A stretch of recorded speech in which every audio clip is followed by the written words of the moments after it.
Brought to you by NBC bearing, भारताची पहिली bearing उत्पादक।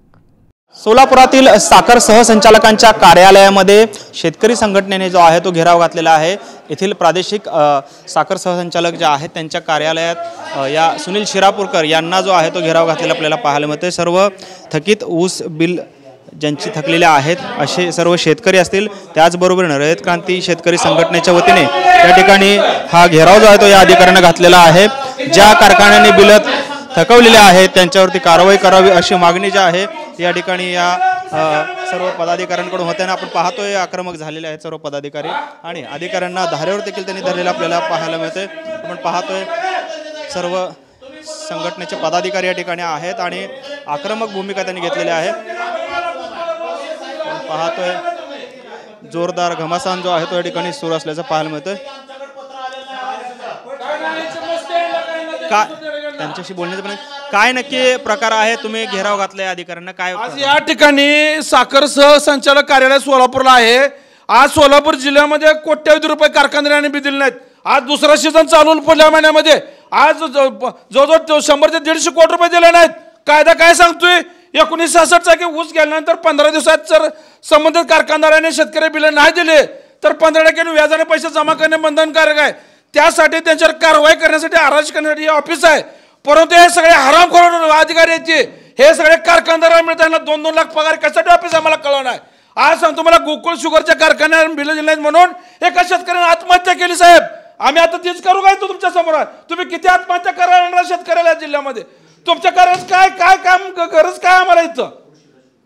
कृषीला शुगर असेल तुम्ही आज काय कैफियत घेऊन आलाय? यस, मी स्वतः ऊस दर नियंत्रण समितीचा सदस्य आहे। माझ्याकडे सहकार शिरोमणी साखर कारखान्याचे जे ऊस घातलेले शेतकरी आहेत ते काल माझ्याकडे आलतं। मी काल टीमवरून एक बैठक घेतली आणि त्या बैठकीत लक्षात आलं की माढा तालुक्यातल्या बहुतांश शेतकऱ्यांची ऊस बिलं त्या कारखान्याने दिलेली नाहीत। मी ज्यावेळेस प्रत्यक्ष कलेक्टर साहेबांना भेटायला आलो त्यावेळेस महसूल विभागाचे जे उपजिल्हाधिकारी आहेत संतोष देशमुख साहेब त्यांच्याकडे आल्यानंतर विचारणा केली असता संबंधित 25 एप्रिलला साखर आयुक्तांनी सहकार शिरोमणी साखर कारखान्यावर RRCचा कारवाईचा पत्र दिलेलं आहे। परंतु त्या जिल्हाधिकाऱ्यांना त्या पत्राची कुठलीही कल्पना नाही। हे डायरेक्ट आम्हाला महसूलचे उपजिल्हाधिकारी त्यांनी सांगितलं की सहकार शिरोमणी साखर कारखान्यावर RRC कारवाई आमच्याकडे कुठलंच पत्र आलं नसल्यामुळं आम्ही त्यांच्यावर अद्यापपर्यंत RRC कारवाई केलेली नाही। याची जबाबदारी प्रादेशिक सहसंचालक साखर कारखान्यांचे जे आहेत इथं सोलापूरला यांनी 4 महिने काय केलं की 4 महिन्यात त्यांनी कुठलंच महसूलकडे अजिबात कुठलीही विचारणा केलेली नाही। हेच अधिकारी आहेत का? हेच अधिकारी आहेत की याच अधिकाऱ्यांची देखील प्रतिक्रिया जाणून घ्या। सर खरं तर तुमच्याकडे हा विषय येतो आणि तुमचा आता घेराव त्यांनी घातलेला आहे, काय नक्की प्रकार आहे? हे जे म्हणतात त्यामध्ये काही तथ्य आहे? वसंतराव काळे साखर कारखान्याची RRC साखर आयुक्त कार्यालयाकडून 25 एप्रिलला झालेली आहे। प्रोसिजरप्रमाणे साखर आयुक्ताकडून डायरेक्ट जिल्हाधिकाऱ्याकडे RRCचे आदेश जातात। या कार्यालयाला त्याचं इन्फॉर्मेशनसाठी असते आणि पुढची कारवाई करून घेण्यासाठी सूचित केलेलं असतं। त्यानुसार या कार्यालयाने संबंधित कारखान्याचे जे लेखापरीक्षक आहेत त्यांना कळवलेलं आहे की कारखान्याच्या संदर्भातली सर्व माहिती प्रॉपर्टीची वगैरे या कार्यालयाला द्यावी, जिल्हाधिकारी कार्यालयाला, असं आम्ही ऑडिटरला 28/4लाच कळवलेलं आहे। त्याची प्रतसुद्धा जिल्हाधिकाऱ्यांनी साखर आयुक्तांना या कार्यालयाकडून दिलेली आहे। त्याचा जावक नंबर आहे असं रेकॉर्डवरून दिसतंय। त्याची ओसी आहे का? त्याची ओसी आहे आपल्याकडे? आहे, त्याचं पत्र 543 जावक नंबरनं 28/4ला दिल्याचं पत्र आहे।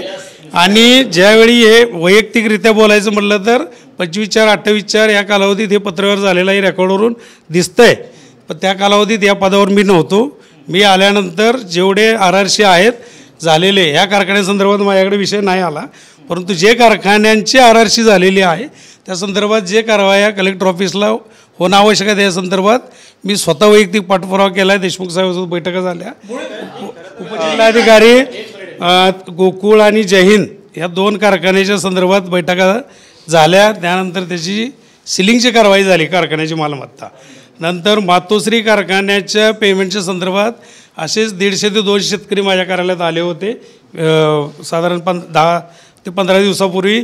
त्यावेळी मी स्वतः तहसीलदारला फोन करून त्या कारवाईची माहिती घेऊन त्या शेतकऱ्यांना दिली। प्रश्न असा आहे की सोलापूर जिल्ह्यामध्ये आतापर्यंत एकूण किती थकीत आहे? 8 कारखाने थकीत आहेत। आता त्यापैकी 2 कारखाने महसूल विभागाकडून सील झालेले आहेत. 6 कारखान्याचं पेमेंट थांबलेलं आहे आणि त्याची आरआरसीची कारवाई जी आहे आत्ता पद्धत मी सांगितली प्रोसिजर की जे आदेश साखर आयुक्ताकडून डायरेक्ट जिल्हाधिकाऱ्याकडे जातात आणि आपल्याकडून ऑडिटरला कळवून ते पुढचा पाठपुरावा करायच्या सूचना या कार्यालयाकडून. परवा दिवशी गोकुळ शुगरचं बिल मिळत नसल्यामुळे एका तरुण शेतकऱ्याने आहे जो वाहक आहे त्याने आत्महत्या केली. या संदर्भात आपल्या कार्यालयाकडून काही या संदर्भामध्ये कारखान्याकडून माहिती घेऊन साखर आयुक्त कार्यालयाला आम्ही अहवाल सादर केलेला आहे. या संदर्भात जबाबदार आहे का त्या गोष्टी? कारखान्यात त्याच्या जे त्यांनी आत्महत्या केलेली आहे त्याच्या याच्यामध्ये त्यानं नमूद केलेलं आहे की कारखान्याचं बिल मिळालं नाही, परंतु जो FIRची कॉपी आहे ती आम्हाला मिळाली नाही असून पण प्राथमिक अहवाल आम्ही दिलेला आहे किंवा असं वस्तुस्थिती आहे. मग कारखान्याकडनं जी माहिती मिळाली त्याप्रमाणे डिटेल चौकशी ऑडिटरला आम्ही चौकशीसाठी दिलेलं आहे. तुम्ही म्हणताय की 25 तारखेला कारवाई केल्याचं हे सांगतायत, त्याची काही कॉपी आपल्याला मिळाली आहे का त्या संदर्भात? सर 25 तारखेला साखर आयुक्तांनी जे पत्र RRCचं कारवाई करायचं सहकारी शिरोमणी साखर कारखान्यावर जे पत्र दिलेलं आहे ते पत्र प्रादेशिक सहसंचालक साहेबांनी सांगितलं की मेलद्वारे जिल्हाधिकारी कार्यालयात जात आहे.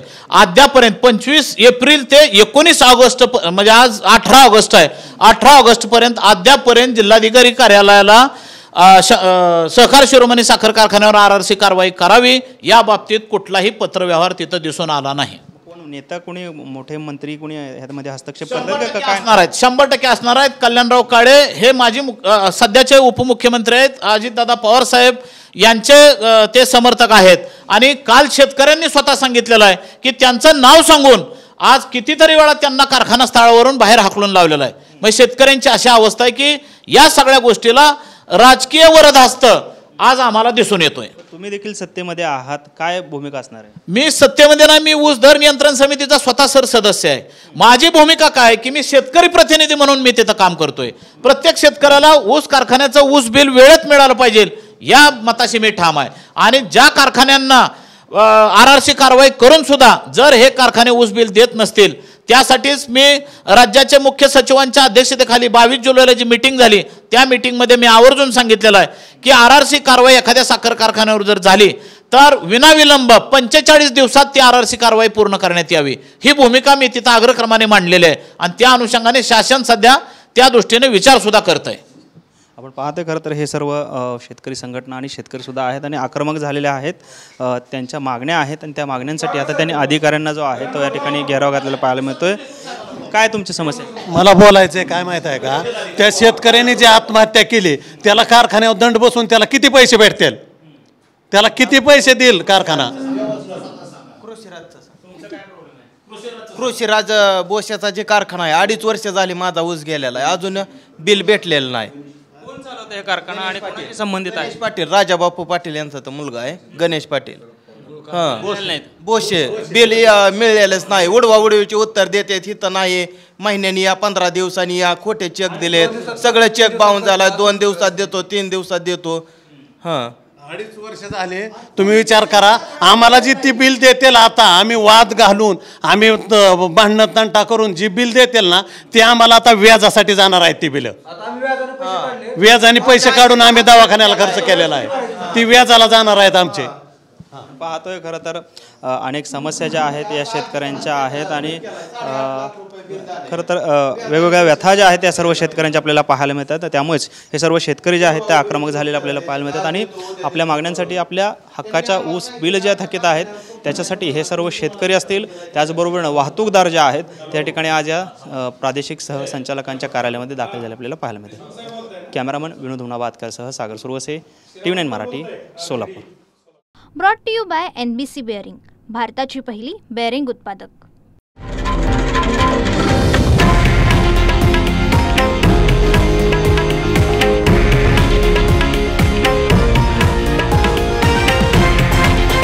हे आहे देशातील नंबर 1 न्यूज नेटवर्क आणि आपण पाहत आहात TV9 मराठी, एकमेव.